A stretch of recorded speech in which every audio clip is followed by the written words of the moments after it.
ਝਈਆਂ ਲੈ ਲੈ ਭਵੇਂ ਤੂੰ ਕਿਸ ਗੱਲੋਂ ਕਾਹਨੂੰ ਵੱਟਦਾ ਰਵੇਂ ਕਚੀਚੀਆਂ ਵੇ।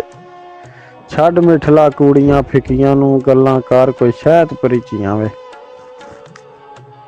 ਤੇ ਹੱਥ ਸੁੰਘ ਕੇ ਬੁੱਝਣ ਤੂੰ ਬਹੁ ਪਹਿਲਾਂ ਖਬਰਾਂ ਗਾਇਬ ਸੀ ਤੇਰੀਆਂ ਢੀਕੀਆਂ ਵੇ। ਤੇਰੇ ਬਿਨਾਂ ਕੋਈ ਹੋਰ ਨਹੀਂ ਹੋ ਸਕਦਾ ਅੱਖੀ ਮੇਰੀਆਂ ਆ ਜਿਸ ਨੀਚੀਆਂ ਵੇ। ਤੇ ਸਾਡੇ ਨੈਣਾ 'ਚ ਛਲਕਦੇ ਰਹਿਣ ਜੂੰ ਢਾਬਾਂ ਸਾਉਣ ਮਾਂ ਜਿਵੇਂ ਪਰੀਚੀਆਂ ਵੇ। ਢਾਬਾਂ ਆਂਦੇ ਨੇ ਛੱਪੜ ਨੂੰ।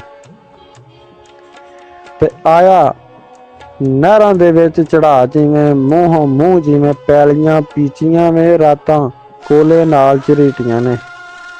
ਅੱਗੇ ਲਫ਼ਜ਼ ਜਿਹੜਾ ਗਲਤੀ ਨਾਲ ਹੋਰ ਲਿਖਿਆ ਤੇ ਕਿਹੜਾ ਪਿਲਸਣ ਪੰਜਾਬੀ 'ਚ ਆਖਿਆ ਪਿਲਸਣ।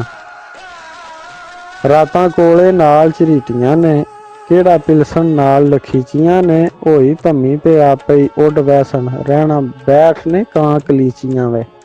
ਤੇ ਸੌੜ ਭੀੜ ਵਿੱਚ ਲੱਗੀਆਂ ਬਿੱਲੇ ਕਿਧਰੇ। ਕੋਈ ਤਕਲੀਫ ਦੇ ਵਿੱਚ ਬੈਠੇ ਨੇ। ਸੌੜ ਭੀੜ ਵਿੱਚ ਲੱਗੀਆਂ ਬਿੱਲੇ ਕਿਧਰੇ ਟੂੰਬਾਂ ਸਭ ਨੂੰ ਨਹੀਂ ਖੜੀਚੀਆਂ ਵੇ। ਤੇ ਆਹੋ ਆਏ ਇੱਕ ਵਾਰ ਜੋ ਵਿਕ ਗਈਆਂ ਸਾਰੀ ਉਮਰ ਨਹੀਂ ਫੇਰ ਘੜੀਚੀਆਂ ਵੇ।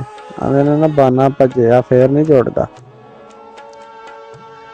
ਕਿਵੇਂ ਦੋਹਰੀਆਂ ਕੁੱਬੀਆਂ ਹੋ ਗਈਆਂ ਚਾ ਚਾ ਕੇ ਭਾਰ ਮਰੀਚੀਆਂ ਵੇ। ਕਬਰ ਤੀਕ ਦਾ ਪੈਂਡਾ ਮੁਕਾਮਣੇ ਲਈ ਖਲਕਾਂ ਵਕਤ ਨੂੰ ਫਿਰਨ ਫੜੀਚੀਆਂ ਵੇ। ਤੇ ਬਾਹੀਂ ਖੜੀਆਂ ਕਰ ਚੜ ਕੋਠੜੇ ਤੇ ਚਾਂਗਾ ਮਾਰਦੇ ਤੇ ਪੱਲੂ ਫੇਰਦੇ ਰਹੇ। ਹਾੜਾ ਆਏ ਬਹਾਰੀਆ ਬੋਲਿਆ ਕਿਉਂ ਉਹ ਚੀਕਾਂ ਤੁਧ ਨੂੰ ਨਹੀਂ ਸੁਣੀਚੀਆਂ ਵੇ।